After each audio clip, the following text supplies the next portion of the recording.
we are Pirate Ship 2, and we will talk to you about the future of Hult students after graduation. To do that, we designed a survey which has 5 different questions, which you can see here. So the top 4 questions, they are mainly about important criteria when deciding about the future, such as the job or the family. And then question 5 is about the business success or business failure. So the question is, would you like to stay in the US after graduation or no? And we designed business success as yes, I want to stay, and business failure as no, I want to leave. And in the end, we want to use that to give recommendations to Hult to make better business decisions. 17 months ago, we were enjoying family time somewhere we feel the most comfortable. And now we are here being stuck with test analytics in Hult. What brought us here? Why did we do this to ourselves? Because of our passionate Professor Thomas, who I'll regret meeting, or my boyfriend or girlfriend from the other side of the planet, who I get to know in 3 months after enrollment? No and no. We are here for a change. We are here for a challenge. Staying in the US after graduation. According to the survey, the most popular way to get the job done is find a job through LinkedIn. And in terms of the criteria of deciding where to live, surprisingly, expenses only concerns a few people. Okay, I guess enjoying life could have a higher priority than budget controlling, only when you are single. Since most of us left our families and friends, loneliness stands out. I think that's the very reason why we're practically living on campus studying. When being asked, why do you want to study in the U.S.? Country, world people are the top ones. It looks like U.S. as a country where you will find people from all over the world is why we're here. Among all the answers to, do you want to stay in the U.S. after graduation, stay surpasses all the other words. See, this is how much we want the change and the challenge. So for more analysis, what we did is we broke our data into success and failure, just to see what would be correlated with each. And with our diagrams, we found that of the people who said that they would not want to stay in the US, that's where we see most people citing expenses as a reason, and also being lonely. So the family does tie back into that. Of the people that do want to stay in the US, we see that they love San Francisco, that the networking is awesome here, that people really like their family. People that have cousins, aunts, uncles here, they tended to say yes more than others.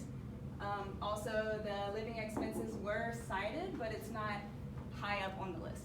But other than that, people really cited the entrepreneurship opportunities here, networking, jobs, companies, and the economy.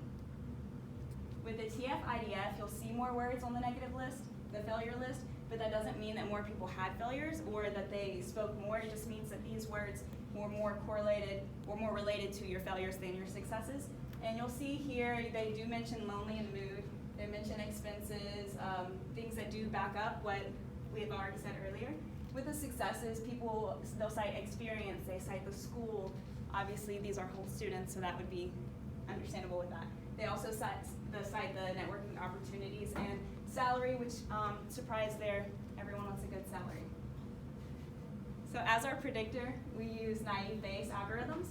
So just as an example, if Deepak walked in and we were talking about plans after graduation, he says, Emily, I've been searching websites and I looked in LinkedIn, and then pause. That's all I need to know. From that, I would predict that he wants to stay in the US. Of our data, 75% of our participants said that they would like to stay in the US, and the majority of our predicted results are correct.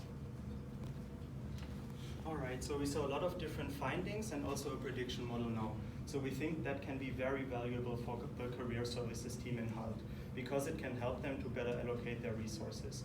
So for example, if we think about the coordination between the career service teams of different campuses, if the people know, like if the career service teams know where people want to go after graduation, they can redirect them to the appropriate career service team and they can give better recommendations for them.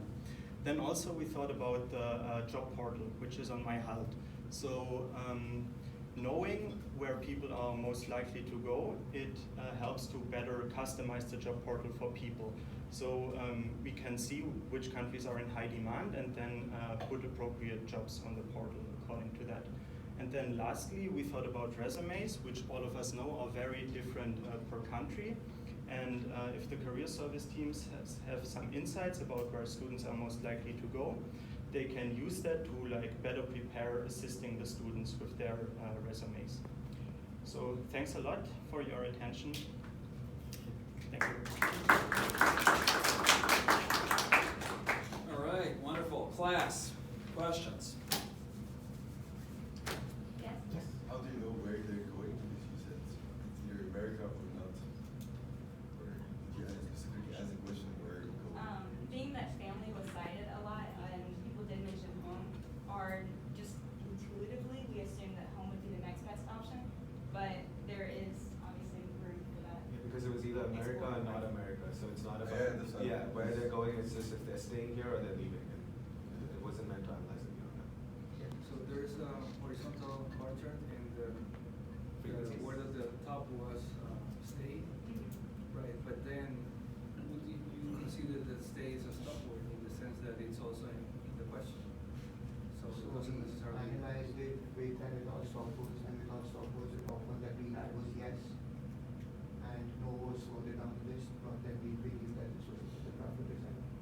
So even it just showed us that more people prefer to stay in the US rather than go back home.